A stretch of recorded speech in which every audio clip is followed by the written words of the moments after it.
அஸ்ஸலாமு அலைக்கும் வரஹ்மத்துல்லாஹி பரகாத்துஹு. பிஸ்மில்லாஹிர் ரஹ்மானிர் ரஹீம். அன்பான சகோதர சகோதரிகளே, எல்லாம் வல்ல அல்லாஹ்வின் நல்லடியார்களே, இன்று நாம் காண இருக்கும் தலைப்பு சிறப்புக்குரியோர். மனிதர்களில் ஏழ்மையானவர்தான் சிறப்புக்குரியோர். செல்வமும் செல்வாக்கும் பெற்ற ஒரு மனிதர் அல்லாஹ்வின் தூதர் ஸல்லல்லாஹு அலைஹி வஸல்லம் அவர்களின் அருகில் நடந்து சென்றார். அப்போது நபி ஸல்லல்லாஹு அலைஹி வஸல்லம் அவர்கள் தம் அருகில் அமர்ந்திருந்த ஒருவரிடம் இவரை பற்றி நீங்கள் என்ன கருதுகிறீர்கள் என்று கேட்டார்கள். அதற்கு அவர், மக்களில் இவர் ஒரு பிரமுகர் ஆவார். அல்லாஹ்வின் மீது ஆணையாக இவர் பெண் கேட்டால் இவருக்கு மணமுடித்து வைக்கவும், இவர் பரிந்துரை செய்தால் அது ஏற்கப்படவும் தகுதியான மனிதர் என்று பதிலளித்தார்கள். அல்லாஹ்வின் தூதர் ஸல்லல்லாஹு அலைஹி வஸல்லம் அவர்கள் சற்று நேரம் அமைதியாக இருந்தார்கள். பின்பு மற்றொரு மனிதர் அவ்வழியாக சென்றார். அப்போது அல்லாஹ்வின் தூதர் ஸல்லல்லாஹு அலைஹி வஸல்லம் அவர்கள் முதலில் கேட்ட அதே நபரிடம் இவரை குறித்து நீங்கள் என்ன நினைக்கின்றீர்கள் என்று கேட்டார்கள். அதற்கு அவர், அல்லாஹ்வின் தூதரே, இவர் ஏழை, முஸ்லிம்களில் ஒருவராய் இவர் இருக்கிறார்.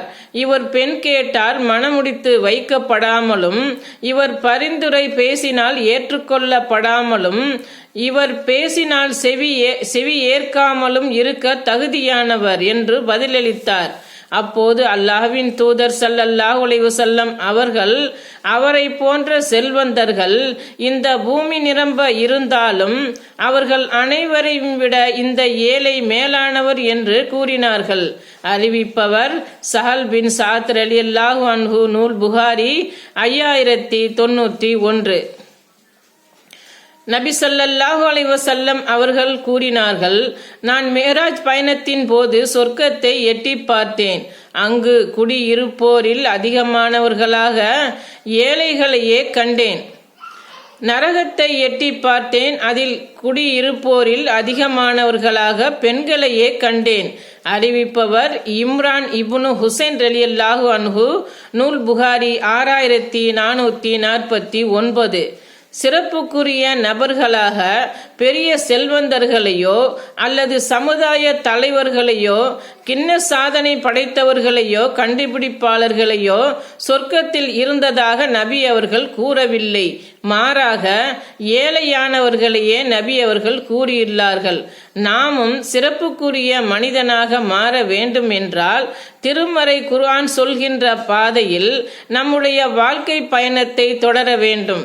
அல்லாஹ் கூறுகிறான், இத்தூதர் உங்களுக்கு எதை கொடுத்தாரோ அதை வாங்கிக் கொள்ளுங்கள், எதை விட்டும் உங்களை தடுத்தாரோ அதிலிருந்து விலகிக் கொள்ளுங்கள், அல்லாஹ்வை அஞ்சுங்கள், அல்லாஹ் கடுமையாக தண்டிப்பவன். அல் குர்ஆன் அத்தியாயம் 59 வசனம் 7. அல்லாஹ்வையும் இறுதி நாளையும் அவர்கள் நம்புகின்றனர், நன்மையை ஏவுகின்றனர், தீமையை தடுக்கின்றனர், நல்ல காரியங்களை நோக்கி விரைகின்றனர், அவர்களே நல்லோர்.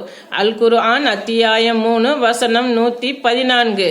நமக்கு முன்மாதிரியாக திருக்குர்ஆன் நபி மொழிகளில் கூறப்பட்டுள்ள இறைவனை சரியாக புரிந்து நடந்த நல்லவர்களின் செயல்களை பின்பற்றி இம்மை மறுமை நற்பயன்களை பெற அல்லாஹ் நல்லருள் புரிவானாக. அஸ்ஸலாமு அலைக்கும் வரஹ்மத்துல்லாஹி பரகாத்துஹு.